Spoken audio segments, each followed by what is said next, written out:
Hello, જાગૃત આવાજ પર તમારું સ્વાગત છે. મારું નામ છે ચિંતન અખાણી. યસ, ધોરણ 10ના ગણિતના લેક્ચર સિરીઝમાં તમારું સ્વાગત છે.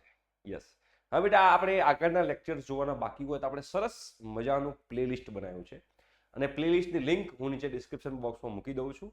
ત્યાં આગળ જઈ તમે લોકો આગળના લેક્ચર્સ અને આગળના ચેપ્ટર્સના વિડીયો લેક્ચર્સ જોઈ શકો છો. બહુ મજા આવશે. એનસીઆરટીનો એક એક દાખલો હું તમને સોલ્વ કરાવી રહ્યો છું, જેના કારણે તમે લોકોને 80માંથી 80 લાવવા હોય તો બહુ ઇઝી રહેશે. હે ને? ઓકે. અને જો તમારે બેટા ફ્રી ઓફ કોસ્ટ મટીરિયલ જોઈતું હોય તો ડિસ્ક્રિપ્શન બોક્સમાં વેબસાઇટની પણ લિંક છે, ત્યાંથી તમે લોકો ફ્રી ઓફ કોસ્ટ મટીરિયલ પણ ડાઉનલોડ કરી શકશો.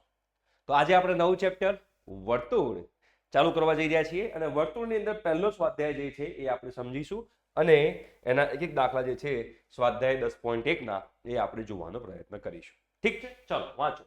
વર્તુળને કેટલા સ્પર્શક હોય? વાવ, વોટ અ લવલી ક્વેશ્ચન. બેટા, વર્તુળ દોરીએ અને પહેલા તો સ્પર્શક એટલે આપણને ખબર હોવી જોઈએ. સ્પર્શક આમ સ્પર્શ કરીને જતું રહે, સ્પર્શ કરીને જતું રહે, આમ એક વાર ટીંકોમ એવી રીતે સ્પર્શ કરે.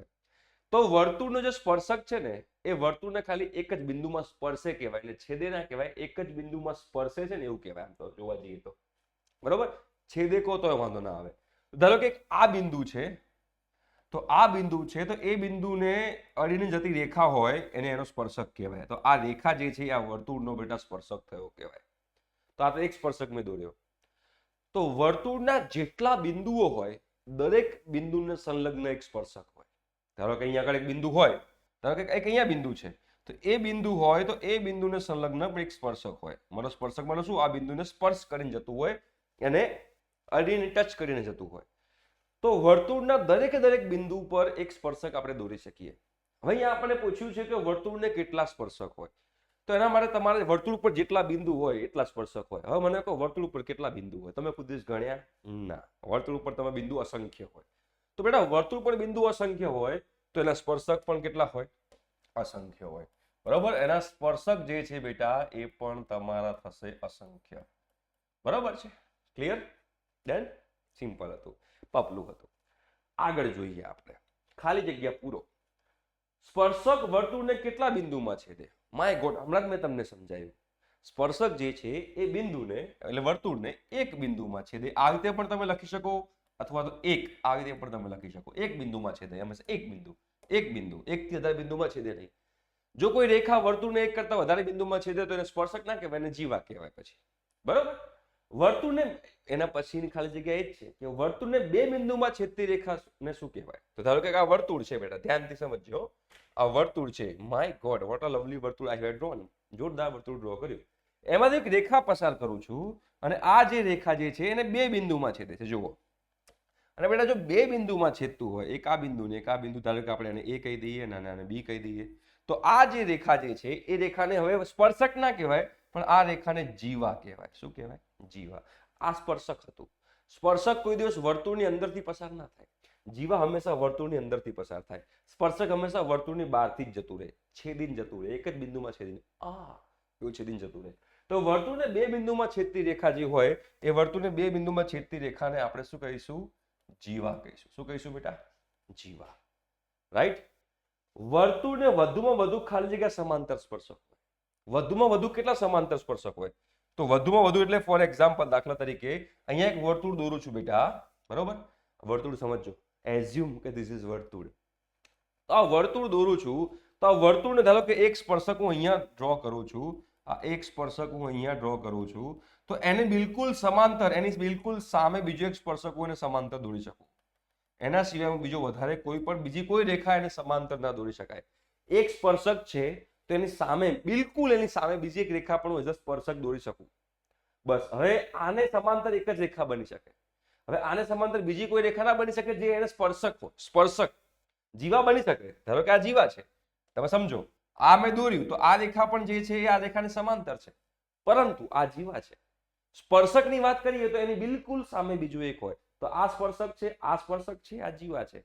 તો વર્તુળને વધુમાં વધુ બે જ સમાંતર સ્પર્શક હોઈ શકે, એક અને બે.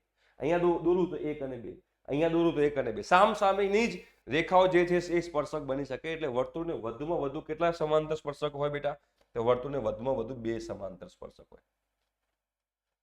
આ બધી વસ્તુઓ તમને ખબર હોવી જોઈએ, તમારા કન્સેપ્ટ બેટા ક્લિયર હોય તો તમારો બેડો પાર થઈ જાય. જો કન્સેપ્ટ ક્લિયર ના હોય તો દાવપાણી.com થઈ જાય, હે ને? ચલો આગળ વધીએ.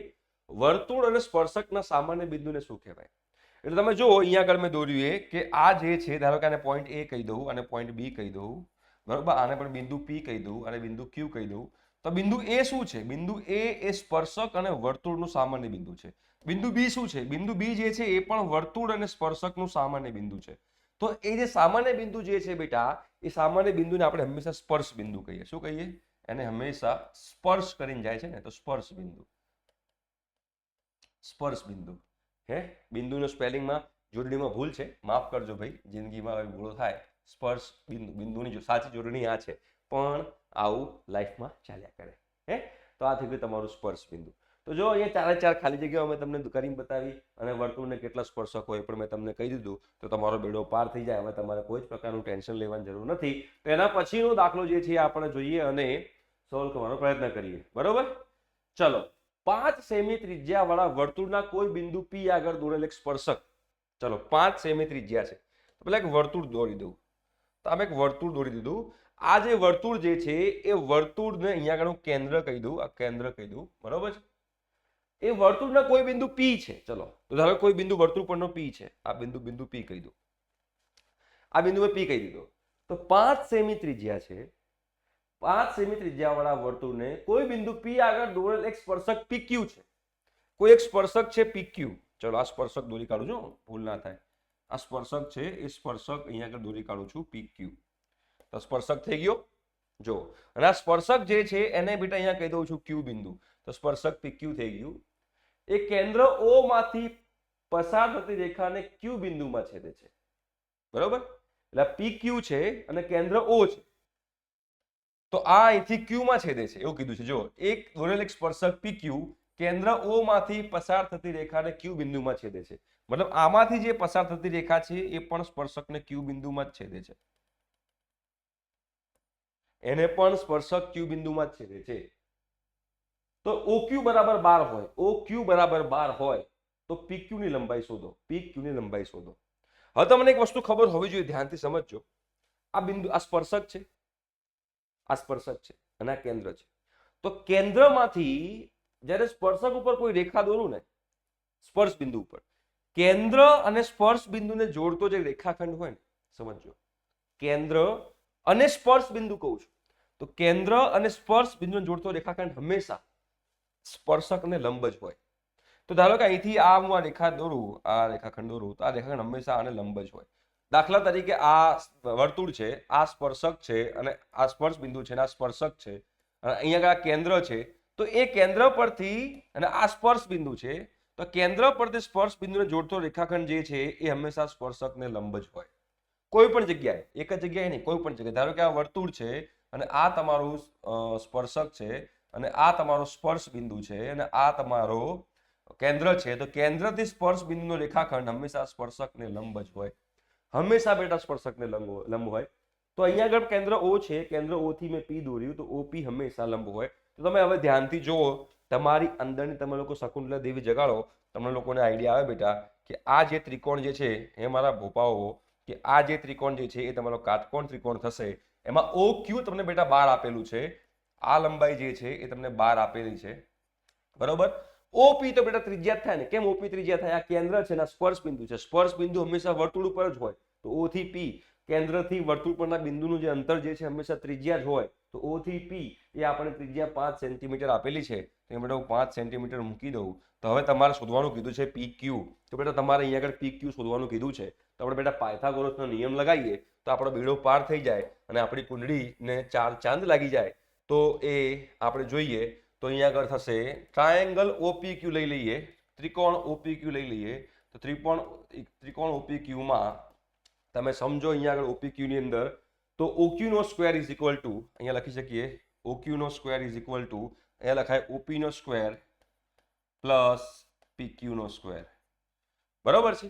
ચલો, તો OQ નો સ્ક્વેર 12 નો સ્ક્વેર થાય, 12 નો સ્ક્વેર બેટા 144 થાય, તો અહીંયા આપણે 144 લખી નાખીએ. તો OP નો સ્ક્વેર 5 નો સ્ક્વેર 25 થાય વત્તા PQ નો સ્ક્વેર થાય. બરોબર, તો હવે તમે જુઓ બેટા PQ નો સ્ક્વેર બરાબર શું થાય? તો PQ નો સ્ક્વેર બરાબર 144 - 25 તો 144 માઇનસ 25 કરો, 14 માંથી 5 જાય તો 9 બચે, 3 માંથી 2 જાય તો 1 બચે, 119 થાય. તો PQ બંને બાજુ વર્ગમૂળ કરી નાખો તો PQ બરાબર વર્ગમૂળમાં 119 થાય.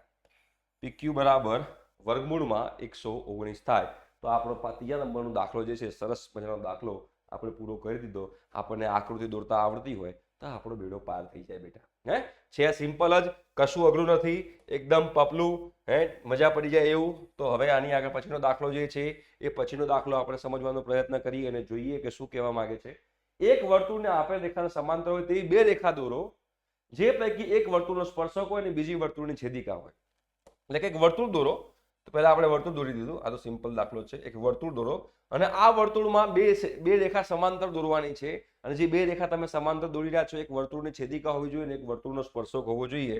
દાખલા તરીકે હું વર્તુળની છેદિકા દોરું છું, તો આ વર્તુળની છેદિકા થઈ ગઈ. ધારો કે આને રેખા કહી દઉં AB, તો રેખા AB જે છે એ વર્તુળની છેદિકા થઈ કહેવાય. અને એને સમાંતર એક સ્પર્શક પણ દોરી કાઢો, તો એને સમાંતર એક મેં સ્પર્શક પણ દોરી કાઢ્યો, તો આ સ્પર્શક થઈ ગયો કહેવાય. આ સ્પર્શકને આપણે XY કહીએ, બરાબર. આ સ્પર્શ બિંદુ છે, બરાબર. તો આ થઈ ગઈ તમારી છેદિકા અને આ થઈ ગયો તમારો સ્પર્શક.